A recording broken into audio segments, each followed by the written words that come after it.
want to welcome everyone again to Your Church MCC.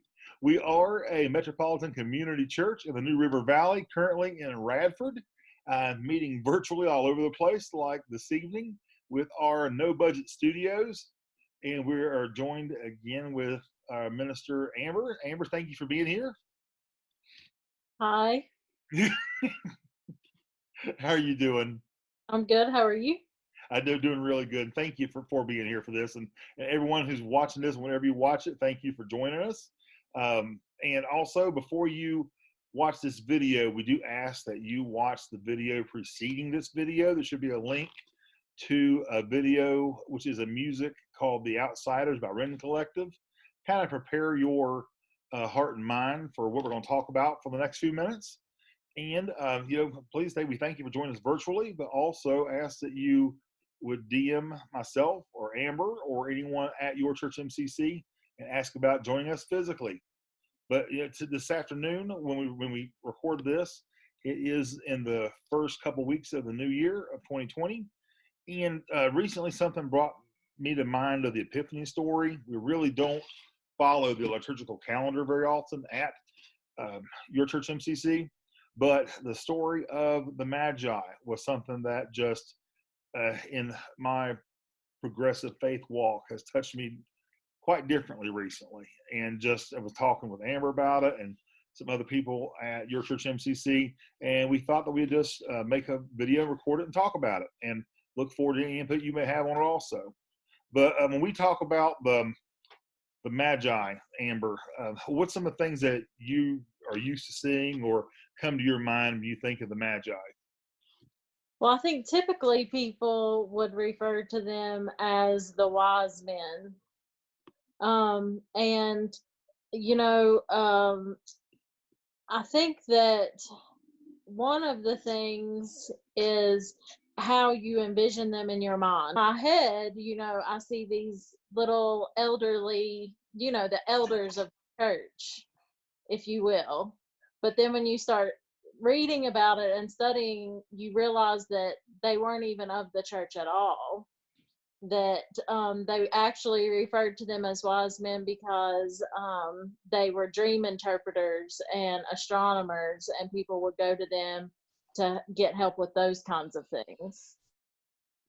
Yeah, that's very true. Like I said, they were the astrologers actually of Babylon, which was like, or somewhere Persia, maybe Babylon, which was the mortal enemies of the Jewish nation. So these were a people group that was like the last people you would ever imagine to be interested in God.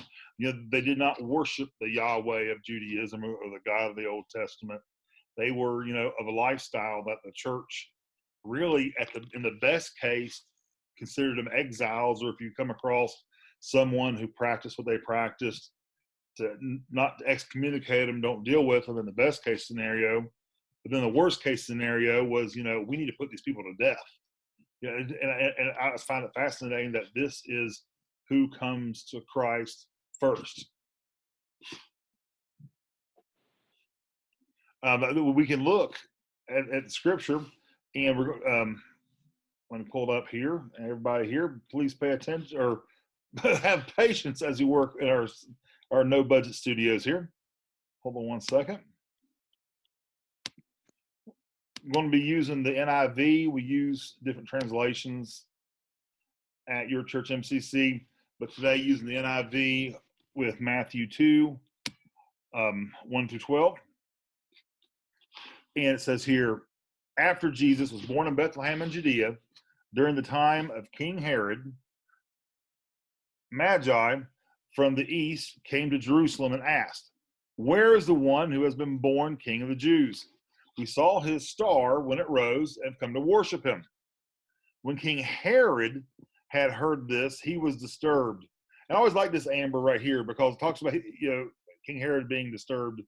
And I think the Bible itself already sets some really good boundaries. And a lot of times if we just read the Bible for what it says and what it is and try to put away some of, not that what we've learned is not important, that tradition is not important, but I think there's elected well-trodden paths, a familiar story. And, a lot of people, our Christmas nativity scenes as the wise men, they came much later. I think, I mean, you were talking about that before the video. You could talk about it a little bit.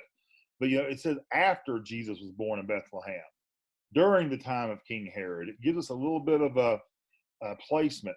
And then it says that King Herod heard this, he was disturbed in verse 3, and all Jerusalem with him. And I wonder, we don't know how many magi there was.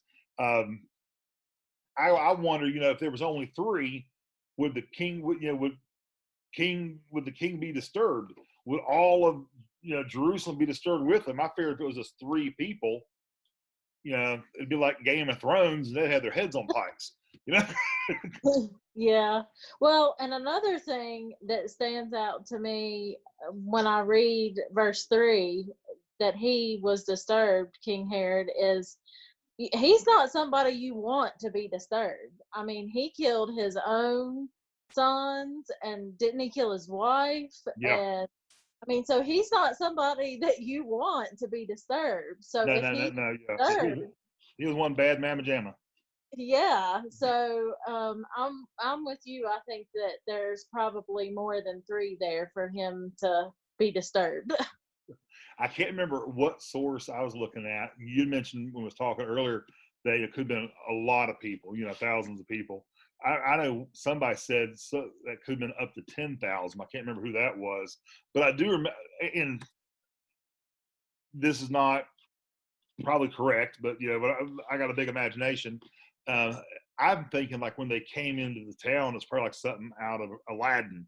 When the genie turns Aladdin into Prince Ali, and they're flipping around and got pachyderms and dancers and all that. I think it was something more along that line. Riding in on elephants. Yeah. Well, and that's something else.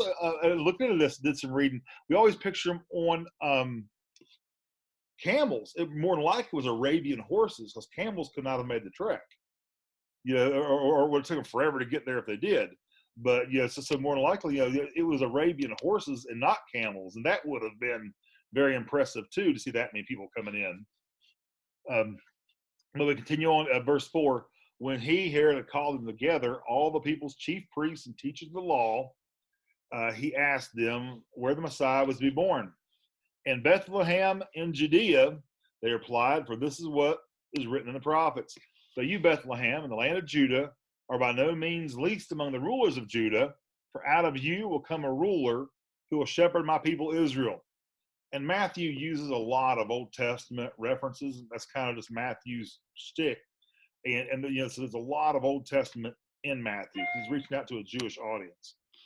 Verse 7, then Herod called the Magi secretly and found out from them the exact time the star had appeared. Then he sent them to Bethlehem and said, go and search carefully for the child, and as soon as you find him, report to me, so that I too may go and worship him, which I think that's a total lie. I don't think he was wanting to worship him at all, as we see right after this story with the That's what I was going to say.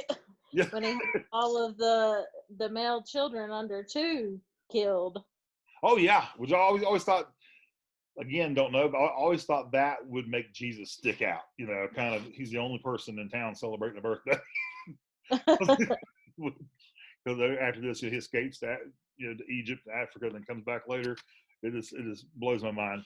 Verse 9, after they heard the king, they went on their way, and the star that they had seen when it rose went ahead of them until it stopped over the place where the child was. When they saw the star, they were overjoyed. On coming to the house, I like this here. It's not the manger, it's not a barn, it's not a cave. They're in a house. They saw the child with his mother Mary, and they bowed down and worshipped him. I like this because we don't know Joseph. Joseph often is not always in these stories, but they find Jesus. They child, not baby, and they bow down and worship him. And then they open their treasures and present him with gifts of gold, frankincense, and myrrh. A lot of symbolism behind those 3 things. We might have time to talk about that tonight. There's a lot going on there, representing his kingship, and people say even his death. And had been warned in a dream not to go back to Herod, they returned to their country by another route. And that is all we have on the Magi. I mean, everything, the names Melchior, Gaspar, Belshazzar, all that was added later. The fact that people call them kings, they weren't kings, they were astrologers. All of that come into tradition later, so that's really all we have. Does anything else stand out to you when we read that, Amber?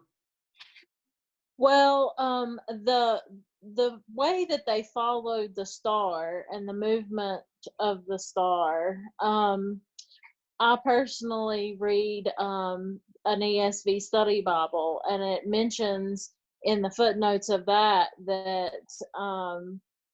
the path of the star and the fact that it traveled ahead of them indicates that it was supernatural.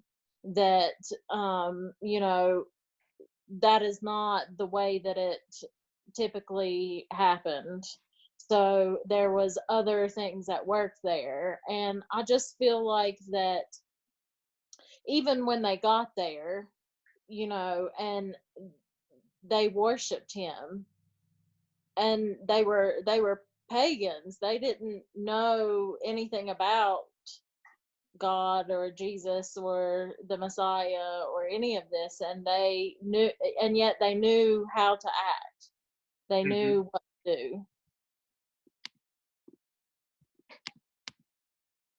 I was trying to show just a picture of a star to go along with what we're talking about. Hey, do you know you can actually put that behind you on the video?